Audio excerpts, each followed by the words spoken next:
Before we get into the video, could everyone please subscribe to my Endless Diary Tales channel? Thank you so much.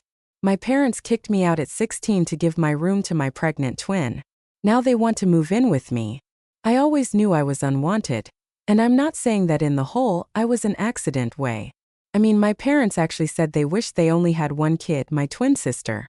Yeah, they straight up told me that they only wanted her and I was like some bonus they never asked for. Pretty messed up, right?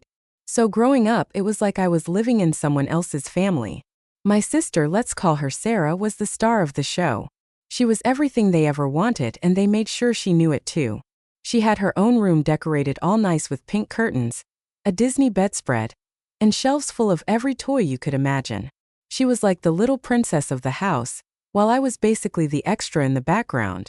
My room was this tiny space with an old bed that squeaked every time I moved and a dresser that had probably been around since the 70s. Every morning was like a slap in the face. I'd wake up and hear my parents talking about how they couldn't wait to buy Sarah new clothes or take her to gymnastics or whatever. Meanwhile, I was left to figure out what I was going to do with my day. It's like they never noticed I was even there. And if they did, it was just to tell me to stay out of the way. I'd get, "Why can't you be more like your sister?" So often it felt like it was my name. It wasn't just at home either. School was no escape. I remember this one time at parent-teacher conferences. They spent the whole time gushing over Sarah's finger paintings like she was Picasso. Meanwhile, my teacher handed them my report card, and they didn't even look at it. It was like it didn't exist. I was busting my butt to do well in school, thinking that maybe, just maybe, if I got good enough grades they'd pay attention to me. But it was pointless.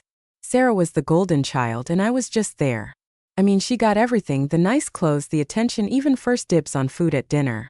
She had this closet full of new outfits for every season. Meanwhile, my wardrobe was basically hand-me-downs from cousins I didn't even know. I swear some of those shirts were older than I was. And every Christmas and birthday it was the same story. Sarah would get showered with gifts while I got like one or two things, just enough so they could say they got me something. I'd sit there watching her open her presents while I faked a smile, pretending like it didn't bother me. But it did. It wasn't just about the stuff either. I mean, yeah, having nice clothes or new toys would have been cool, but it was the little things that hit the hardest.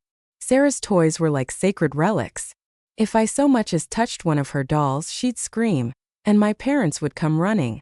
It didn't matter if I was just looking at it. It was always my fault. I'd get scolded for not respecting her space or being careless. Like they saw me as some sort of threat to her happiness. And mealtimes, man, those were rough. Sarah would always get first pick of everything. The biggest slice of pizza, the best cut of chicken. Whatever I'd get were the leftovers. And if I complained, my mom would shoot me this look and say, "You should be grateful you're getting anything at all?" Like I was some outsider they were doing a favor for by even feeding me. The only person who made me feel seen was my grandfather. He was different. He didn't treat me like I was invisible.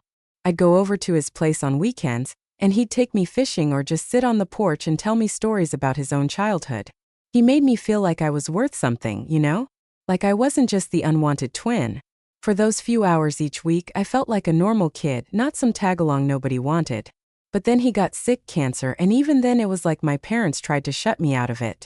They'd take Sarah to visit him, bring her flowers to give him, but I was always told to stay home.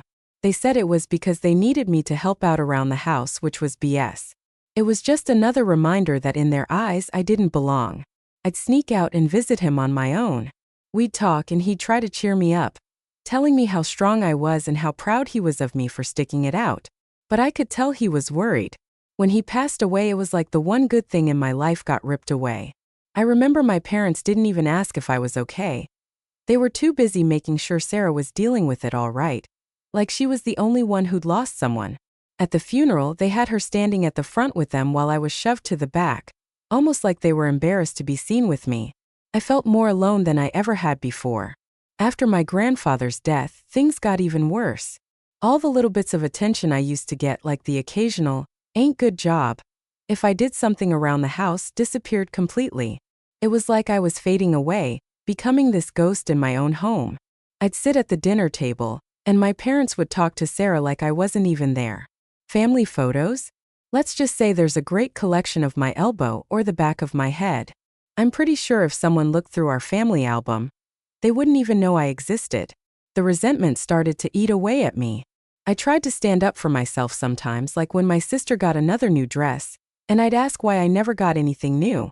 But my mom would just brush me off, saying, "Well, Sarah's got her activities and events, and you're fine with what you have." And if I kept pushing, I'd get yelled at for being selfish or making everything about me. So I learned to keep my mouth shut.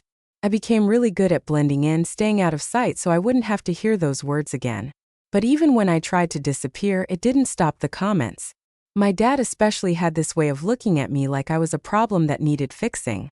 He'd say things like, "So you need to shape up, son. Why can't you be more like your sister?" It was like he genuinely believed I was the one screwing up by just existing. And of course, Sarah was all too happy to play into that. Anytime she wanted something, she'd turn on the waterworks, and my parents would rush to her side. I learned pretty quick that it didn't matter what I did. I was never going to be their favorite. That's the thing about growing up feeling unwanted. It starts to mess with your head. You start believing maybe you really are the problem. I spent years trying to figure out what was wrong with me. Why I couldn't just be the son they wanted. I'd lie awake at night, staring at the ceiling, wishing I could disappear and make things easier for them because that's what they made me feel like. Like I was just making their lives harder by being around. Looking back now, I can see how toxic all of that was, but when you're a kid, you don't know any better. You just want to be loved and accepted, and when you don't get that, you blame yourself. I was convinced that if I could just be better, be quieter, or try harder, maybe one day they'd finally see me. But they never did. I turned 16 thinking, all right, I'm halfway to getting out of this place. I was counting down the days until I could legally get out of there and make something of myself, but I wasn't prepared for what came next. I always knew my family favored my sister, but what happened next still felt like a slap in the face. It's one thing to be treated like you don't belong, but it's a whole other level when they just shove you out the door. So Sarah got pregnant at 16, 16 years old and already playing house. And who is the dad? Some 19-year-old guy who barely graduated high school, working dead-end jobs, the kind of guy that makes you wonder if he even knows what responsibility means. When my parents found out, I thought there was going to be a serious talk about consequences and how her life was going to change, but nah, they acted like she brought home a medal or something. They were actually excited, like weirdly excited. It was all about how our little girl is growing up and how we were going to be grandparents. I was standing there thinking, are we in the same reality here? They threw together this shotgun wedding for Sarah and her boyfriend. I swear it was so fast you'd think they were trying to break a record. One day I'm sitting in my room, which I spent most of my time in because it was safer that way, and the next they're telling me to get dressed because we're going to a wedding. No one even asked me if I was cool with this whole thing. Not that my opinion ever mattered, but it just felt like the biggest joke. And then a couple of weeks later, the real bomb dropped.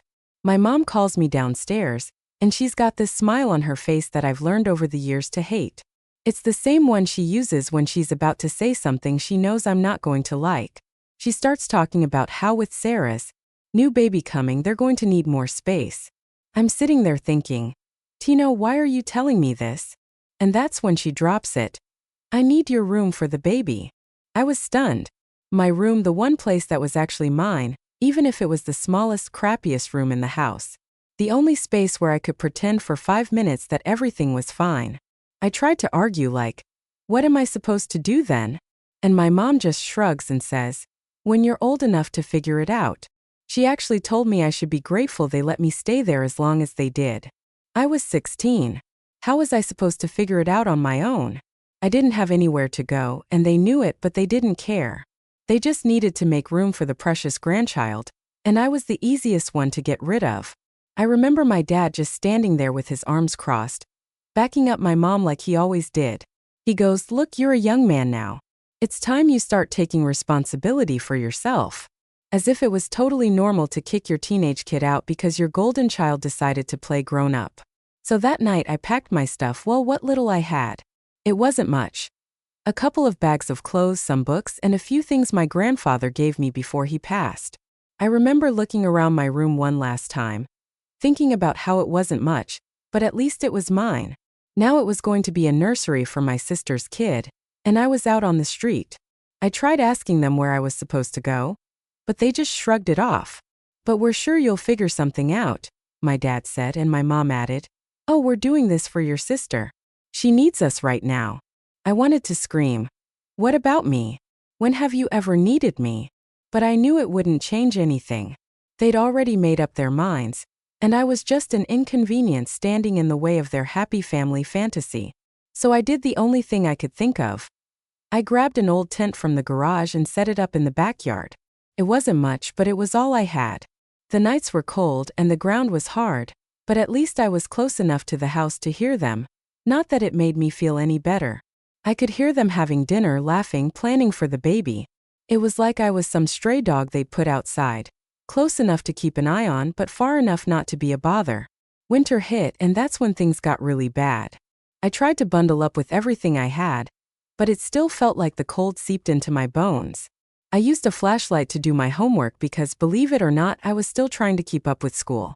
I'd sit there with 3 layers on, shivering while trying to read my textbooks, but my grades started slipping. It was hard to focus on algebra when you're freezing and wondering if you'll even make it through the night. And of course my parents didn't notice. They were too busy redecorating my old room and making everything perfect for Sarah's new family. I was just the ghost. I remember looking in the kitchen window sometimes, watching them eat and talk like everything was fine, like I wasn't just a few feet away struggling to keep warm and pretending I didn't care. I tried finding odd jobs to save up some money. Mowing lawns, shoveling snow, anything I could do. I'd walk around the neighborhood knocking on doors, asking if anyone needed help. Most people looked at me like I was some kind of beggar, but a few gave me work and I was grateful for every dollar I made. It wasn't much, but it was enough to get food.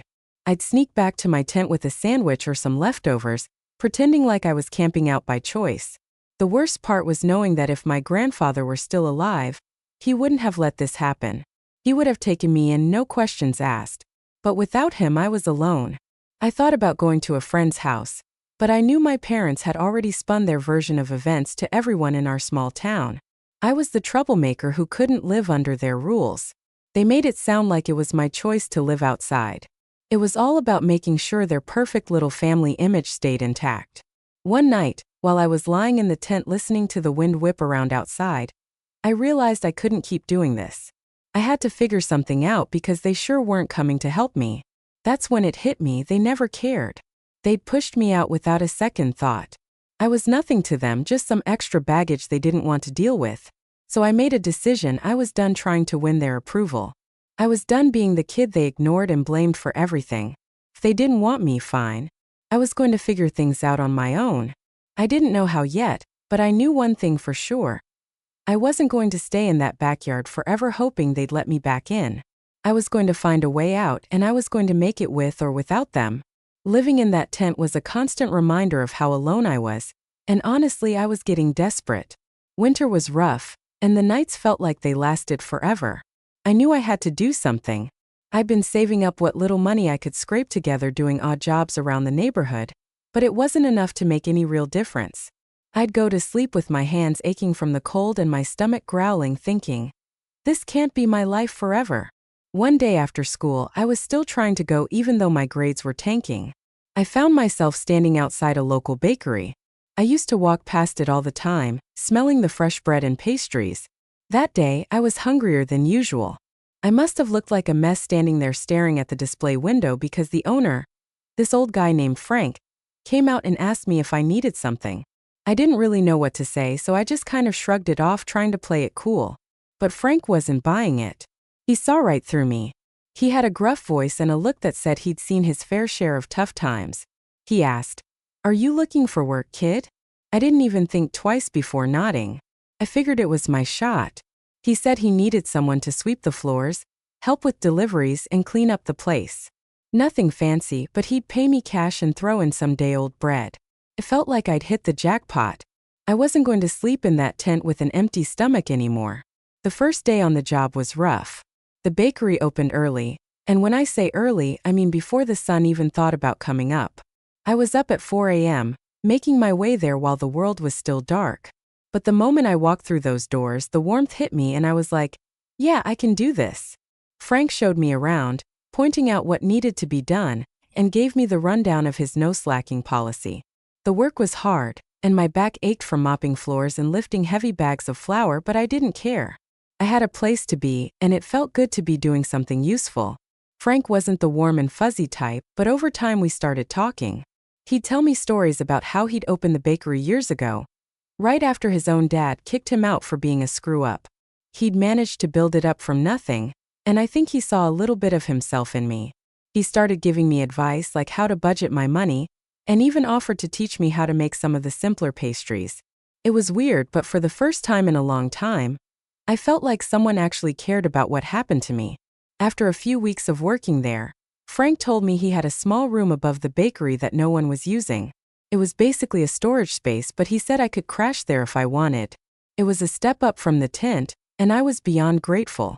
I moved my stuff in that night. The room was tiny, with a single bed and a window that barely opened, but it was warm and I finally had a roof over my head. It was the best sleep I'd had in months. Waking up every day and having a place to go felt like a huge deal. I threw myself into the job. I figured if Frank was giving me a chance, the least I could do was work my butt off. I learned how to knead dough to make the perfect loaf of bread, and even how to whip up a decent apple pie. Frank was tough, but he was fair, and he'd give me a nod or a grunt when I did something right. It wasn't much, but those little moments meant everything to me. One day after my shift, Frank sat me down. He had this serious look on his face, the kind that made me think I was in trouble. But instead, he handed me an envelope. "You've been doing good work, kid," he said. "Here's your first proper paycheck." I opened it, and it was more money than I'd ever seen in one place before. It wasn't a fortune or anything, but it was enough to make me feel like I was finally on the right track. For the first time, I felt like I was moving forward instead of being stuck in one place. Working at the bakery became a turning point for me. I named my routine. I'd wake up early, work until the afternoon, and then head to the library to use the free Wi-Fi to look for other job opportunities. I knew I couldn't stay at the bakery forever, but it was giving me the stepping stone I needed. I saved every penny I could, living like I was still in that tent and only spending on absolute essentials. I'd grab the day-old bread Frank offered and make it last a couple of meals, and I'd pick up cans of soup from the dollar store to keep things cheap. Frank and I never really talked about my situation, but I think he knew more than he let on. One night, after closing up, he handed me a set of keys. "In case you ever need to lock up," he said, playing it off like it was no big deal, but I knew what it meant. It was trust. He trusted me to take care of his place, and that felt huge. I didn't have a family looking out for me, but in a weird way, it felt like Frank was looking out for me in his own gruff, silent way. The routine at the bakery kept me going, but it wasn't all smooth sailing. There were days when I felt the weight of everything. I'd see families walk into the bakery, parents with their kids laughing and picking out treats together. It was like a punch to the gut every time. I'd have to step into the back room and catch my breath. Part of me still couldn't believe how my own family had just kicked me out like I was nothing, while complete strangers treated me with more kindness than my own parents ever had. But I wasn't going to let those thoughts drag me down. Frank always told me to either let life beat you or you get up and beat it right back. It became kind of like a mantra for me. I wasn't about to give up, not after everything I'd been through. Every day I'd go back to that room above the bakery and I'd make myself a promise. I was going to keep going, keep pushing, and I was going to build something better for myself. One morning, Frank came in looking more tired than usual. I asked him if everything was okay, and he just grunted and said something about getting old.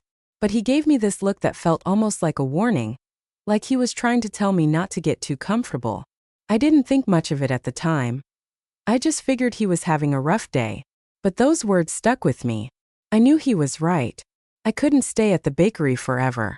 It was a safe place, yeah, but I needed to start thinking bigger. So I started asking around for more work. I picked up extra shifts at a local convenience store and even helped out with landscaping on weekends. Anything to make a few extra bucks. It wasn't easy balancing everything, but I was determined to save enough to move on to something better. The more I worked, the more I felt like I was finally in control of my own life. It was tough, and some days I was dead tired, but I kept reminding myself why I was doing it. I didn't want to just survive. I wanted to build a life where I didn't have to depend on anyone but myself. Looking back, I think about how lucky I was to have found Frank in that bakery. It wasn't just a job. It was the first real step toward getting my life together. Even though things were still uncertain, for the first time I felt like I had a shot, a real one. I wasn't just the unwanted kid in a tent anymore. I was someone who was making things happen, even if it was one small step at a time. And that was enough to keep me going. After a few years of working my butt off and saving every penny, I finally did it. I bought my own house. It wasn't anything huge or fancy, just a small 3-bedroom place on the edge of town, but it was mine. I can't even describe how it felt walking through those doors for the first time, holding the keys and knowing that this was my space. I stood there in the empty living room, looking around at the bare walls and felt this rush of pride. I'd done it. I'd made it, and I'd done it without any help from my so-called family. I spent the first few weeks living there without much furniture, just an air mattress and a couple of cardboard boxes that doubled as a table and a chair. It was rough, but I didn't care. Every morning, I'd wake up and remind myself that this was my place. No one could kick me out. No one could tell me I didn't belong. I started slowly furnishing the place, little things here and there as I could afford them. A couch from a thrift store, a cheap dining table, stuff like that. It was coming together, and with every piece of furniture I brought in, I felt like I was building a real home. Then one day, when I was just starting to feel settled, my doorbell rang. First, I didn't think much of it. I figured it was a delivery or maybe one of the neighbors stopping by. But when I opened the door, it felt like I'd been punched in the gut. There they were, my parents, Sarah, her husband, and their 3 kids, all of them standing on my porch, smiling like nothing had happened, like they hadn't kicked me out years ago and left me to fend for myself. My mom was the first to speak. "Surprise," she said, like she was announcing some grand reunion. "One time we heard you bought a house. We're so proud of you." I just stood there, gripping the doorknob, trying to keep my face neutral. Part of me wanted to slam the door right in their faces, but another part of me was just in shock. I hadn't seen them in years, and now here they were, acting like everything was fine. Sarah pushed her way forward, her baby on her hip, and looked around my entryway like she was appraising it. "Nice place, bro. You've really done well for yourself." And that's when it hit me. This wasn't just a friendly visit. They were here for something. My family had only ever shown up when they needed something. My dad cleared his throat, looking like he was about to give one of his fatherly speeches. "Tayson, we were thinking, with Sarah's family growing and all, and you having this big house to yourself, maybe it's time to let bygones be bygones. Family should stick together, right?" I almost laughed in his face. Family? These people had thrown me out like trash. When I was a teenager, and now they were talking about family, I bit back the anger rising in my throat and forced myself to ask, "What are you really asking for?" My mom stepped forward, all smiles. "Well, we thought, wouldn't it be nice if we all moved in here? One big happy family like old times?" She said it so casually, like she hadn't just asked me to give up the one thing I'd worked so hard for. I could feel the anger building up, the memories of sleeping in a tent, of being ignored and treated like a problem. And now they wanted to move into the home I'd built on my own. "No," I said, trying to keep my voice steady. "That's not happening." The smiles dropped. My mom's face twisted in confusion, like she couldn't believe I was saying no. "But we're family," she insisted, like that was supposed to mean something. "Then we should be helping each other out." I felt my hands start to shake, and I took a deep breath, trying to stay calm. Where was that attitude when I was 16 and sleeping in a tent in the backyard? I asked, where was family then? For a moment they were silent. My dad's face turned red, and he puffed up his chest like he always did when he was trying to intimidate me. "Now listen here." "Oh no, you listen," I cut him off. "I built this place on my own without any help from you. I worked every day to get where I am, and I'm not letting you walk in here like nothing happened. This is my home, and you're not welcome here." Sarah's face twisted into this fake hurt expression. "Come on, don't be selfish. We need the space, and you owe us." That was the final straw. "Oh, you," I snapped. "I don't owe you anything. You all kicked me out when I was a kid, left me with nothing, and now you think you can just show up and take over? Get out." My dad's face turned even redder, and for a second I thought he was going to start yelling, but he just stared at me like he was seeing me for the first time. Maybe he finally realized I wasn't that scared kid anymore, the one who used to back down whenever he raised his voice. I wasn't backing down now. My mom tried one last time, her voice softer, like she was trying to guilt me. We know we've made mistakes, but we're trying to make things right. We just want to be a family again." But I wasn't falling for it. "When you want to be a family now that I have something you want," I said. "But that's not how it works." I've moved on, and you need to do the same. They stood there for a few more seconds, staring at me like they couldn't believe what they were hearing. But eventually they turned and left, getting into their car without another word. I watched them drive off, feeling this strange mix of anger, relief, and sadness. I'd spent so many years waiting for them to care, for them to show up and finally be the family I needed. But now that they were here, I realized I didn't want them in my life anymore. I didn't need them. I shut the door, leaning against it as I let out a long breath. My hands were still shaking, but there was this sense of freedom shining over me. I finally stood up for myself, and it felt good. For years, I'd let their treatment define me, make me feel small and unimportant. But now I had my own life, my own home, and I was done letting them take that from me. I knew deep down that this probably wouldn't be the end of it. Toxic people don't just disappear when you tell them no. But for now, I felt like I'd taken the first step. I was learning how to stand on my own 2 feet, how to protect what was mine, and most importantly, how to say no without feeling guilty. I sat down in my now empty living room, and for the first time in a long time, I felt like I could breathe. This place was mine. It wasn't about proving anything to anyone. It was about building something for myself. I didn't need anyone's approval. I didn't need their acceptance. I was finally living my own life on my own terms, and I wasn't about to let anyone take that away from me. It had been a couple of weeks since my parents and sisters showed up at my door. I thought I'd finally put an end to all that. I made it clear they weren't welcome in my life anymore. I was wrong. Toxic people have this way of clawing their way back in, even when you've slammed every door shut. Just when I thought I could finally move on, they found another way to mess with me. It started with a letter. I came home from work one day and found this official-looking envelope in my mailbox. For a second, I panicked. I'd been doing everything right, paying my bills on time, keeping my nose clean, but my gut told me something was off. I ripped it open, and there it was, a legal notice. It said my sister was trying to contest my ownership of the house, claiming it should be shared as family property. My first reaction was disbelief. I stood there in my driveway, staring at the paper like it was written in some foreign language. They really couldn't let me have this one thing, could they? I called a lawyer the next day. I wasn't about to let them take the one thing I'd worked so hard for. My lawyer, a no-nonsense woman named Karen. Yeah, ironic, was clear. I don't have a leg to stand on, but they'll try to make it a hassle for you. She was right. For the next few weeks, they did everything they could to drag me through the mud. They claimed I'd taken money from them and used it to buy the house. They tried to make it sound like I was some ungrateful kid who took advantage of their generosity. It was all lies.